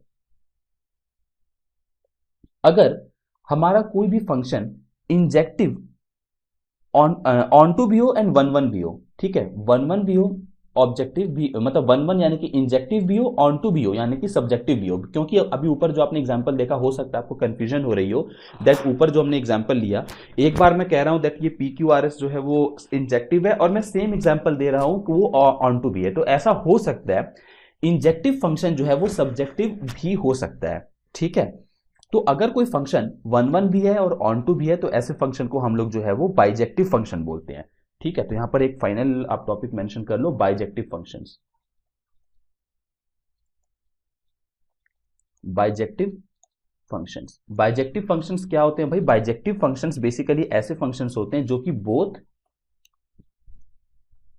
वन वन भी हो एंड ऑन टू भी हो, यानी कि सब्जेक्टिव इंजेक्टिव दोनों हो, ठीक है। एग्जाम्पल के तौर पर आप ये ले सकते हो, जैसे हमारे पास let's say A B C D कोई इनपुट है and P Q R S output है, ठीक है। ए जो है उसका आउटपुट क्यू है, बी जो है वो उसका आउटपुट पी है, सी का एस है, डी का आर है। तो यहां पर देखो पी क्यू आर है, जो भी हमारे बी एलिमेंट में सेट में, this is A set, this is B set, जो भी एलिमेंट हमारे बी सेट में प्रेजेंट है वो सब किसी न किसी एलिमेंट के आउटपुट है, ठीक है। तो इसलिए इनको हम लोग जो है वो बाइजेक्टिव फंक्शन बोलेंगे, ठीक है। तो चलो, आई होप अभी तक के आपके सारे टाइप ऑफ फंक्शन का जो है वो क्लियर हो चुका होगा सब चीजें। अब हम लोग डायरेक्टली क्वेश्चंस की तरफ बढ़ते हैं। अब देखो हमारा ये फर्स्ट क्वेश्चन है एंड ये मैंने जनरली कुछ ज्यादा ही इजी लेवल का लिया है, इतना भी इजी आप मत एक्सपेक्ट करना, बट फिर भी आपके बेस को स्ट्रॉन्ग करने के लिए आपको ये चीज जो है वो पता होनी चाहिए। बेसिकली आप यहां पर देखो, मुझे दिया गया है दैट एफ एक्स जो है वो -2x + 7 है एंड जी एक्स जो है वो x² - 5x + 6 है। एंड हम लोगों को फंक्शन की वैल्यू कुछ निकालनी है, f = 3, f(x = 3, -4, 2 एंड -1, इस तरीके से। अब देखो यहां पर आपको ये चीज समझनी बहुत ज्यादा इंपॉर्टेंट है दैट जनरली हम लोग फंक्शंस में क्या करते हैं, जहां पर आपको x दिया रहता है वहां पर आप रिक्वायर्ड वैल्यू से x को रिप्लेस कर देते हो। जैसे फॉर एग्जांपल अगर मैं आपको इक्वेशन की बात करूं तो यहां पर क्या इक्वेशन दी गई है, f(x = -2x + 7। अब यहां पर आप देख पाओगे दैट हम लोगों को फंक्शन ऑफ 3 पूछा हुआ है, ओके, f(3) मतलब x की जगह पर हम लोगों को 3 रिप्लेस करना है। तो आप सिंपली f(3) अगर निकालोगे तो जहां जहां पर आपको x दिख रहा है वहां वहां पर आप 3 मेंशन कर दोगे। तो -2 × 3 + 7, 3 2s are -6 + 7, यानी कि आपका आंसर हो गया फर्स्ट इज 1। मतलब ये ए ऑप्शन जो है वो कैंसिल हो गया बिकॉज पहले 15 दिया हुआ है, तो ये पहला ऑप्शन जो है वो आ गया। सिमिलरली आपको जो नेक्स्ट पूछा हुआ है वो पूछा हुआ है फंक्शन एट -4, f of -4। तो जब आप f of -4 फाइंड आउट करोगे तो आप जहां जहां पर x है वहां पर वैसे का वैसा -4 रख दोगे। तो -2 × -4 + 7, 4 2s are 8, 8 + 7 जो है वो होता है 15, ठीक है। इसी तरीके से आप अगर नेक्स्ट देखोगे तो अब मुझे g(2) पूछा हुआ है। अब देखो g फंक्शन जो है वो क्या डिनोट कर रहा है, gx जो है g का फंक्शन अलग है, आप सेम इक्वेशन में वैल्यू पुट नहीं कर सकते हो। तो gx है क्या, x² - 5x + 6। भाई क्वेश्चन देखो ना, आपको यही तो दिया हुआ है, ओके।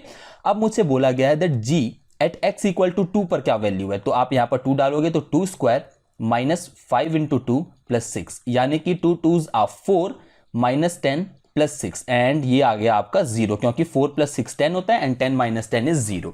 सिमिलरली नेक्स्ट आपसे बोला गया है g = -1 पर आपको वैल्यू फाइंड आउट करनी है। तो -1 का स्क्वायर -5 × -1 + 6, ठीक है। तो ये हो जाएगा 1 + 5 + 6 12, ठीक है, डन। तो आपका क्या क्या आंसर्स हैं, 1 15 0 एंड 12, 1 15 0 12। तो सी ऑप्शन जो है वो आपका करेक्ट ऑप्शन है, ठीक है। काफी ज्यादा सिंपल क्वेश्चन था, फर्स्ट क्वेश्चन मैंने बहुत ही ज्यादा सिंपल लिया है। कुछ इस तरीके से आपको क्लैरिटी होनी चाहिए दैट एग्जैक्टली हम लोग फंक्शंस को किस तरीके से फाइंड आउट करते हैं, ठीक है। चलो अगला क्वेश्चन हम लोग देख लेते हैं। If f(x = x³ - 4x + p and f(0) and f(1) are of opposite sign then which of the following is true. अब मुझे बोला गया है दैट मेरा कोई एक इक्वेशन है, मतलब f(x = x³ - 4x + p, ये मेरा एक इक्वेशन है। एंड क्वेश्चन में मुझे बोला गया that function of 0 and function of 1 जो है वो ऑपोजिट साइन के हैं। तो कोई इशू नहीं है, आप पहले फंक्शन ऑफ 0 निकालो, मतलब यहां पर x की जगह 0 पुट करो तो 0 ही हो गया, -4 × 0 ये भी 0 हो गया। f(0) क्या बचा भाई, p बचा ना, क्योंकि ये x को 0 पुट करोगे तो सब तो 0 हो गया, केवल एक p बचा। सिमिलरली मुझे f(1) भी निकालना पड़ेगा एंड f(1) मैं कैसे निकाल सकता हूं, 1³ - 4 × 1 + p। तो ये आ गया आपका फंक्शन ऑफ 1 जो आया है वो आया है 1 - 4 + p, यानी कि फंक्शन ऑफ 1 आपका आ गया 3 - p, है कि नहीं, सॉरी p - 3, बिकॉज 1 - 4 -3 आएगा तो आपका आ गया p - 3। तो ये दोनों मेरे कुछ ऑप्शंस आ गए, f(0) एंड f(1). अब ये दोनों आ जाने के बाद क्वेश्चन के अकॉर्डिंग मुझे बोला गया है कि ये दोनों जो है ना, इन दोनों का जो साइन है वो ऑपोजिट है। ऑपोजिट साइन का क्या मतलब हो गया, दैट अगर एक पॉजिटिव होगा तो एक नेगेटिव होगा। तो आप इसमें से रैंडमली किसी भी एक को नेगेटिव मान लो, किसी भी एक को पॉजिटिव मान लो। अब देखो p - 3 जो है वो छोटा होगा, क्योंकि ऑब्वियसली आप p से कंपेयर करो तो p बड़ा होगा, p - 3 छोटा होगा। तो मैं ऐसा एज्यूम कर सकता हूं कि ये जो p - 3 है ना, ये हमारा 0 से छोटा है एंड जो हमारा ये p है ये ऑपोजिट साइन का है, मतलब ये जो है वो 0 से बड़ा होगा, तभी तो ये पॉजिटिव हो गया, ये नेगेटिव हो गया, है कि नहीं। तो p जो है वो छोटा होगा, 3 जो है वो उधर चला जाएगा -3, एंड आपका ये जो p है वो ग्रेटर देन 0। तो अल्टीमेटली मैं अगर इन दोनों को मर्ज करूं तो मेरा क्या ऑप्शन बन रहा है, सॉरी ये -3 नहीं आएगा, +3 आएगा, बिकॉज हमारा जो ये इनइक्वालिटी वाला साइन होता है ना, इसमें भी हमारा जो इक्वेशन है उसी तरीके से हम लोग सॉल्व करते हैं जैसे यहां पर इक्वल टू होता है, बस एक छोटा सा स्लाइट डिफरेंस होता है दैट आप जब मल्टीप्लाई या फिर डिवाइड करते हो किसी नेगेटिव नंबर से तो ये जो साइन है वो रिवर्स हो जाता है। बट वो चीज जो है हम लोगों ने इनइक्वालिटी में डिटेल में डिस्कस की है, तो वो आप वहां पर चेकआउट कर सकते हो। अभी के लिए आप इतना समझ लो दैट ये 3 जो है वो सिंपली उधर जाके प्लस हो जाएगा। तो क्वेश्चन के अकॉर्डिंग p जो है वो 0 से तो बड़ा होना चाहिए बट 3 से हमारा छोटा होना चाहिए। तो आप इसको क्या ये नहीं लिख सकते कि जो p है ना वो 0 से बड़ा होना चाहिए बट 3 से छोटा होना चाहिए, है कि नहीं, मतलब 0 और 3 के बीच में लाई करेगा। आप इसको ऐसे भी लिख सकते हो, p should be an element of 0 से लेकर के 3 तक ओपन ब्रैकेट। ये हम लोगों ने सेट्स में डिस्कस किया था, जब 0 और 3 इंक्लूडेड नहीं है तो आपको ओपन ब्रैकेट में रखना होता है, ठीक है। तो ऑप्शन के अकॉर्डिंग हम लोगों का ये जो सी ऑप्शन है वो राइट ऑप्शन होगा, ठीक है। चलो अगले क्वेश्चन की तरफ हम लोग बढ़ते हैं।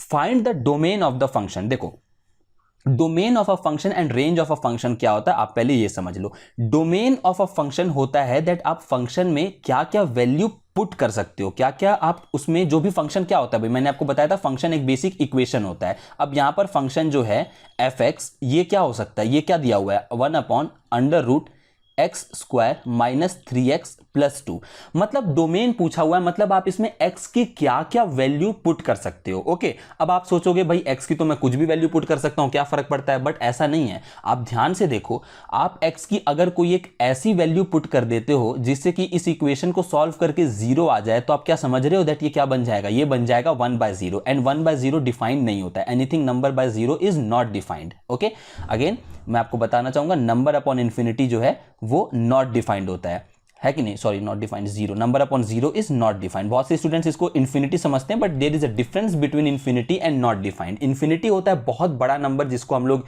पेपर पे नहीं लिख सकते हैं, एंड नॉट डिफाइंड का मतलब होता है इसका कुछ वैल्यू नहीं है, ये कुछ भी नहीं है, ठीक है।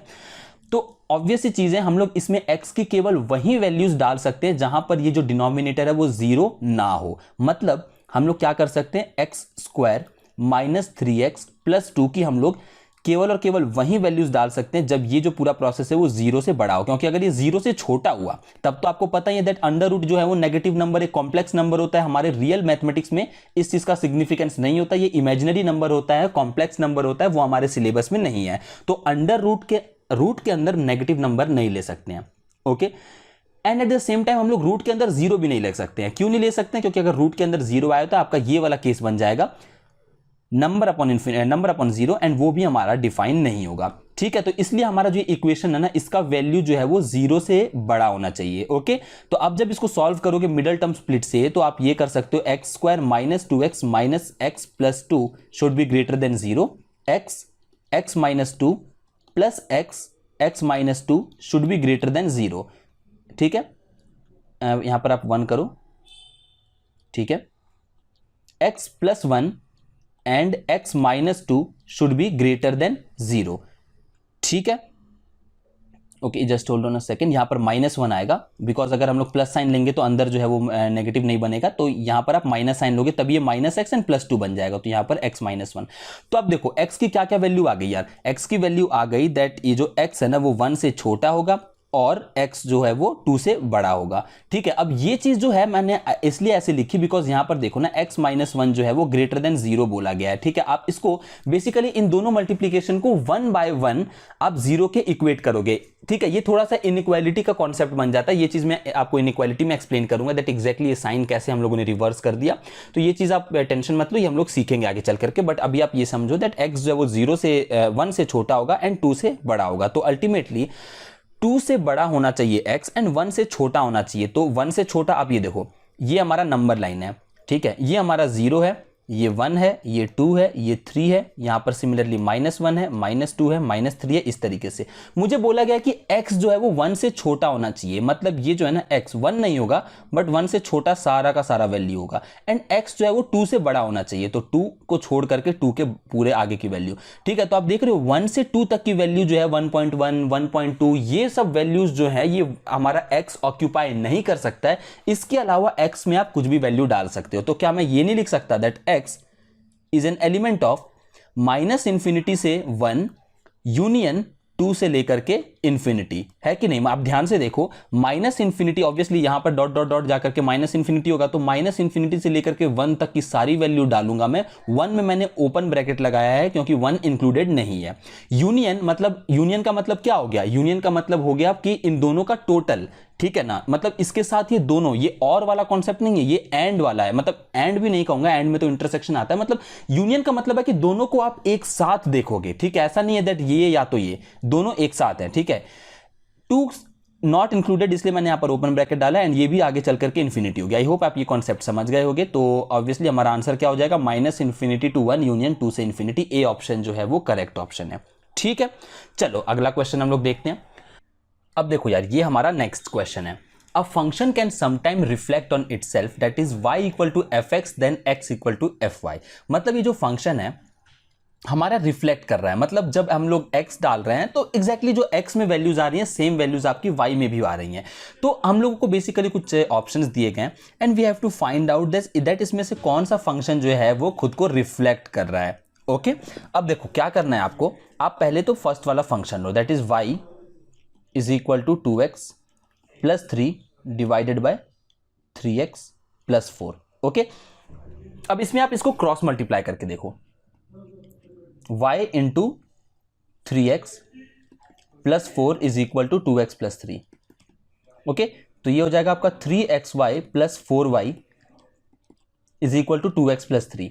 देन अगर मैं x वाले सारे के सारे मतलब x वाले पूरे पार्ट को एक तरफ कर लूं एंड y वालों को एक तरफ ले जाऊं, तो ये हमारा हो जाएगा कुछ इस तरीके का। x कॉमन लेने पर 3y - 3y - 2 = 3 - 4y, एंड यहां से आपकी x की वैल्यू क्या आ जाएगी? 3 - 4y divided by 3y - 2।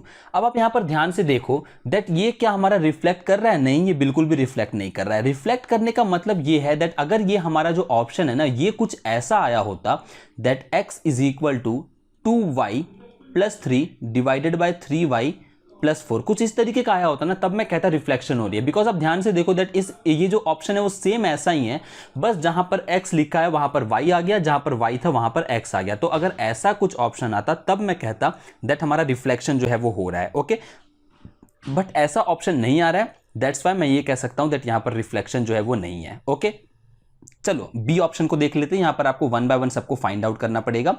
y = 2x + 3 divided by 3x - 2। Again cross multiply करो, y 3x - 2 = 2x + 3। 3xy - 2y = 2x + 3। x वाले कंपोनेंट को मैं सबको एक तरफ लेकर के आऊं तो ये हो जाएगा आपका 3xy - 2x = 3 + 2y। अगर मैं x कॉमन ले लूं तो आ जाएगा 3y - 2 = 3 + 2y, एंड फाइनली मैं अगर x को एक तरफ रखूं तो ये मेरा आ जाएगा 2y + 3। बेसिकली मैंने इसको इधर इधर लिख दिया है ताकि मैं ऑप्शन से मैच कर सकूं, एंड ये आ जाएगा 3y - 2। अब आप ध्यान से देखो दैट ये वाला जो हमारा ऑप्शन आया ना, ये सेम इसी के जैसा है। एग्जैक्टली आपको दिख रहा है दैट जहां पर y था वहां पर x हो गया है, एंड जहां पर x था वहां पर y हो गया है। तो मैं अल्टीमेटली ये चीज आराम से कह सकता हूं दैट इस फंक्शन ने खुद को जो है वो रिफ्लेक्ट किया है। x की जगह y आ गया, y की जगह पर x आ गया। तो yes, this B option is the correct option. ठीक है, चलो अगले क्वेश्चन की तरफ हम लोग बढ़ते हैं। What is the range of the function? देखो पिछले क्वेश्चन में हम लोगों ने डोमेन फाइंड आउट किया था, अब हम लोगों को रेंज फाइंड आउट करना है। डोमेन और रेंज जो है वो फंक्शंस में काफी ज्यादा पॉपुलर क्वेश्चन जो है वो क्रिएट होते हैं। बेसिकली इनका मीनिंग क्या होता है दैट डोमेन वो नंबर्स होते हैं जो आप x की जगह पर डाल सकते हो, एंड रेंज क्या होते हैं? रेंज वो नंबर्स होते हैं जो कि आपके आउटपुट निकल करके आते हैं। ओके, मतलब ये दैट आप कोई भी नंबर हो जिसको अगर आपका कोई फंक्शन दिया हुआ है, मान लो यहाँ पर आप का मैंने क्या बताया था, यहाँ पर आपको फंक्शन होता है एंड यहाँ से आप इनपुट डालते हो तो आपका आउटपुट आता है। तो अल्टीमेटली आप इनपुट में क्या क्या चीजें डाल सकते हो उसको हम लोग डोमेन बोलते हैं, एंड आउटपुट में आपका क्या क्या चीजें आ सकती हैं उसको हम लोग रेंज बोलते हैं। ठीक है, तो ये होता है आपका इनपुट डोमेन एंड रेंज का क्वेश्चन का कॉन्सेप्ट। ठीक है, तो अब देखो पिछले क्वेश्चन में हम लोगों ने डोमेन फाइंड आउट किया था, इस क्वेश्चन में हम लोग रेंज फाइंड आउट करने की कोशिश कर रहे हैं, मतलब आउटपुट क्या आ सकता है। अब यहां पर आपको ध्यान से ये वाली समझने की बात है दैट हम लोगों को इनपुट से मतलब नहीं है, हम लोगों को बस आउटपुट देखना है दैट क्या क्या आउटपुट जो है वो आ सकते हैं। अब देखो फंक्शन क्या गिवन है, मुझे फंक्शन गिवन है f(x) is equals to mod of x divided by x, मतलब हम लोगों को मॉड x के साथ हम लोगों को डील करना है। ओके, अब देखो यहां पर मुझे ये चीज समझ में आ रही है दैट ये जो मॉड x है ना, इसकी क्या क्या वैल्यू आ सकती है। मॉड x जो है आपको क्या क्या वैल्यू दे सकता है भाई, आपको मॉड x जो है वो x आता है अगर x जो है वो 0 से बड़ा हो, या फिर माइनस x आएगा अगर x जो है वो 0 से छोटा हो। अब ये चीज मैं आपको समझाऊंगा बिकॉज अगर आप मैथमेटिक्स के स्टूडेंट नहीं हो, मॉड फंक्शन आपने नहीं सीखा, आपने 10th के बाद मैथमेटिक्स नहीं पढ़ी है, तो ये चीज जो है वो थोड़ा सा कंफ्यूजिंग हो सकता है। देखो मॉड फंक्शन क्या होता है, मॉड फंक्शन एक ऐसा फंक्शन होता है जिसमें कि आप केवल और केवल जो नंबर लिखा है ना वो लेते हो। जैसे कि फॉर एग्जाम्पल अगर मैं आपको बोलता हूं मॉड 5, इसका आंसर आता है 5। अगर मैं आपको बोलूं मॉड 0, इसका आता है 0। अगर मैं आपको बोलूं मॉड -4, आप इसका आंसर 4 लिखोगे। मतलब ये दैट मॉड होता है इसलिए है दैट आपको पॉजिटिव नेगेटिव कुछ नहीं लेना, आपको एग्जैक्टली केवल और केवल वो नंबर ही लेना है। ठीक है, आपको जो भी अंदर लिखा हुआ है केवल और केवल वो नंबर ही लेना है। अब समझे कि नहीं समझे? तो बेसिकली आपको ये चीज जो है यही सेम चीज मैंने यहां पर मेंशन की हुई है। अब ये चीज जो है वो कैसे डिनोट करता है, आप इस 0 को हटा दो बिकॉज 0 एक न्यूट्रल नंबर होता है। ठीक है, अब देखो, अब ध्यान से समझो दैट अगर मैं मॉड में x डाल देता, अब ये 5 नहीं है, मान लो ये x है, तो मॉड ऑफ x मेरा क्या वैल्यू आ गया, मॉड ऑफ x मेरा x आ गया। क्यों? क्योंकि ये हमारा जो x है ना वो 0 से बड़ा है। अब मान लो ये हमारा x का वैल्यू है, इसकी वैल्यू हमारी क्या आई, इसकी वैल्यू हमारी -x आई। क्यों? क्योंकि तभी तो भाई -4 आपने किया, तभी तो ये +4 आया। मतलब आपका जो x है ना ये अंदर खुद से, ये जो x है ये पहले से ही इसके अंदर माइनस साइन छुपा के बैठा है। x का क्या वैल्यू है भाई, x का वैल्यू -4 है ना, मतलब x के अंदर खुद से ही पहले से एक माइनस साइन है। उस माइनस साइन को हटाने के लिए मैं बाहर से एक एक्स्ट्रा माइनस का साइन जो है वो मल्टीप्लाई करता हूं। समझ रहे हो कि नहीं समझ रहे हो? तो क्या मैं ये नहीं कह सकता कि जब जब x 0 से कम होगा तब मेरा जो मॉड ऑफ x है वो -x होगा, क्योंकि इस x में पहले से एक माइनस है, बाहर से मैंने एक माइनस डाला है ताकि वो माइनस और माइनस मिलकर के प्लस हो जाए। ठीक है, यही चीज मैंने यहां पर एग्जैक्टली लिखी हुई है दैट मॉड x जो है वो x वैल्यू देगा अगर x 0 से बड़ा है, एंड अगर x 0 से छोटा है तो मॉड x जो है वो -x देगा। ठीक है, आई होप आप ये चीज समझे होगे अच्छे तरीके से।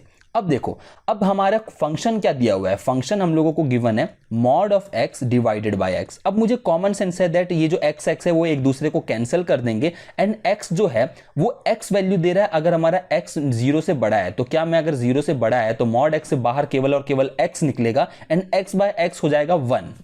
कब होगा? जब x हमारा 0 से बड़ा होगा। अगर 0 से छोटा होगा तो मॉड x की वैल्यू क्या हो जाएगी, मॉड x की वैल्यू -x हो जाएगी, तो यहां पर आ जाएगा -1। आप ये मत सोचना that mod x equal to -x, भाई सर आपने तो बोला था दैट मॉड से हमेशा चीजें जो है वो प्लस में निकलती है, यहां माइनस क्यों निकल रही है? ऐसा नहीं है, ये जो माइनस है ना ये मैंने x के खुद के माइनस को कैंसिल करने के लिए लगाया है। ओके, तो अल्टीमेटली आप जब इसको ओपन करोगे एंड x की जगह पर कोई नेगेटिव वैल्यू डालोगे, जैसा मैंने यहां पर शो किया है, आप थोड़ा सा टाइम लो समझने के लिए बिकॉज ये थोड़ा सा डिफिकल्ट कॉन्सेप्ट हो सकता है आपके लिए अगर आपका मैथमेटिक्स स्ट्रांग नहीं है तो, अगर आपका मैथमेटिक्स बैकग्राउंड नहीं है तो आप ये समझ जाओ दैट ये x जो है वो ओपन होने के बाद नहीं, वो x के खुद के नेगेटिव साइन को कैंसिल करने के लिए लगाया गया है। तो -1 होगा if x is smaller than 0। क्यों? क्योंकि जब x जो है वो 0 से छोटा होगा तो मॉड x खुलने के बाद -x बनेगा, एंड -x बाय x जो है वो -1 बनेगा। ठीक है, तो अल्टीमेटली आपका जो आंसर आ जाएगा वो ए ऑप्शन जो है वो करेक्ट ऑप्शन होगा। चलो, आई होप आप ये वाला कॉन्सेप्ट भी समझ गए होंगे। चलो अगले क्वेश्चन की तरफ हम लोग बढ़ते हैं। If f(x) equal to x का √x³, मतलब अगर मुझे बोला गया है f(x) equal to mod of x³ then मुझे f(3x) निकालना है, f(3x). तो f(3x) की वैल्यू क्या होगी, मतलब जहां जहां पर x लिखा है ना वहां पर आप 3x लिख दो, एज सिंपल एज दैट। तो आप क्या करोगे, 3x का होल क्यूब, मतलब ये क्या आ गया, √3 × 3 × 3 × x आ गया। ठीक है, तो ऑब्वियसली ये जो है वो स्क्वायर रूट है, ये 2 3 जो है वो एक बाहर निकल जाएंगे, तो ये हो जाएगा 3√3x, है कि नहीं, ये क्यूब भी रह जाएगा, 3√3x क्यूब। सी ऑप्शन जो है वो आपका करेक्ट ऑप्शन होगा। ठीक है, चलो अगला क्वेश्चन देख लेते हैं।